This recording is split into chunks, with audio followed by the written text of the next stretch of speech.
மகாபாரதத்தில் நீதி தவறாது குற்றம் குறை சொல்ல முடியாதவர் விதுரன். அப்படியான விதுரனை கண்டு கிருஷ்ணர் அஞ்சிய காரணத்தையும் மகாபாரத போரில் விதுரனை கலந்து கொள்ள விடாமல் செய்த சூழ்ச்சியையும் இந்த வீடியோவில் பார்ப்போம். தமிழுக்கும் தமிழ் உறவுகளுக்கும் என் வணக்கம். வரலாறிலும் ஆன்மீகத்திலும் ஆர்வமுள்ள உறவுகள் நம் சேனலை சப்ஸ்கிரைப் செய்து கொள்ளுங்கள். ஆதரவு தரும் உறவுகளுக்கு நன்றி. வாங்க வீடியோக்குள்ள போகலாம். அஸ்தினாபுரத்தின் அரசிகளான அம்பிகா, அம்பாலிகா ஆகியோரின் பணிப்பெண்ணான பராஷ்ரமியின் மகன். மகாபாரத பாத்திரங்களில் அறிவுக்கும் விவேகத்துக்கும் இலக்கணமாக படைக்கப்பட்டவன். பணிப்பெண்ணின் மகனாக இருந்தாலும் கல்வி கேள்விகளில் சிறந்து விளங்கி விதுர நீதி என்னும் நீதி நூலை எழுதும் அளவுக்கு புகழ் பெற்றவர். எப்படி தேரோட்டி மகன் என்று சொல்லி சொல்லி கர்ணனுக்கு உரிய மரியாதை கடைசி வரையில் வழங்கப்படவில்லையோ அதே போல், ஆனால் அதைவிட ஒரு படி குறைவாக அநீதி இழைக்கப்பட்டவர் விதுரர். சமயம் கிடைக்கும் பொழுதெல்லாம் அவரை சபையில் வைத்து மட்டம் தட்டுவது துரியோதனின் குணம். விதுரரோ பொறுமையில் பூமாதேவியின் அவதாரம். வில்லுக்கு விஜயன் போல் விவேகத்துக்கு விதுரன். அவர் வில்லெடுத்து போரிட்டால் என்றால் கர்ணனும் அர்ஜுனனும் தூசுக்கு சமம். அவரிடம் இருந்த வில் கோதண்டம் மகாவிஷ்ணு உடையது.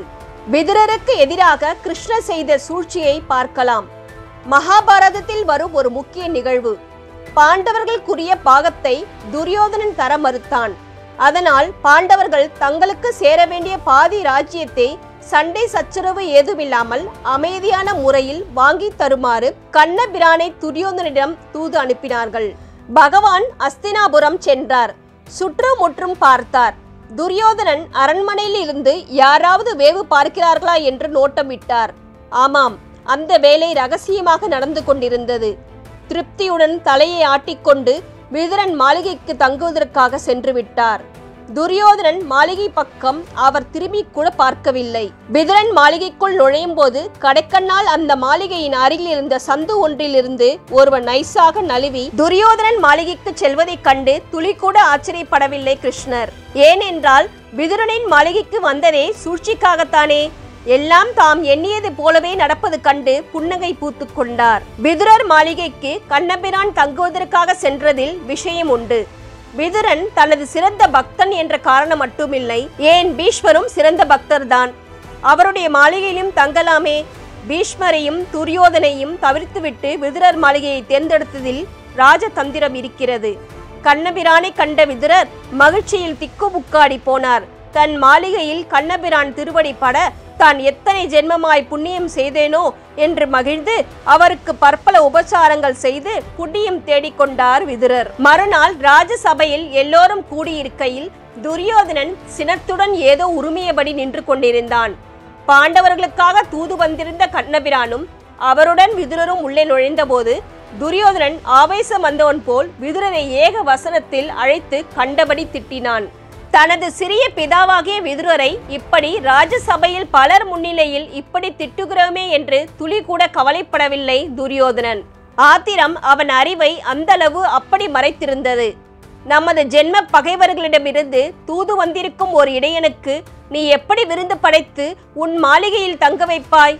என் வீட்டில் உணவு உண்டு வாழ்பவன் நீ எனக்கே துரோகம் செய்கிறாயா என்று கண்டபடி திட்டி இறுதியில் விதுரனின் தாயின் கற்பையும் சந்தேகிக்கும்படியுமான வார்த்தையால் திட்டிவிட்டான் துரியோதனன். அடே துரியோதனா, அற்ப பதரே, இப்படி வசைப்பாடிய உன் நாவையும் தலையையும் என் வாளால் ஒரு நொடியில் சீவி தள்ளி விடுவேன். நீ எனக்கு ஒரு பொருட்டே அல்ல. ஆனால் குருகுலத்தில் ஒருவன் மகனை கொன்றான் என்று விண்ணவர் பழிப்பார்களே என்று உனக்கு உயிர் பிச்சை தருகிறேன். பிழைத்து தொலை மடையனே. நாளை நடக்கின்ற யுத்தத்தில் அறம் நிச்சயம் வெல்லும், பாவம் தோற்கும்.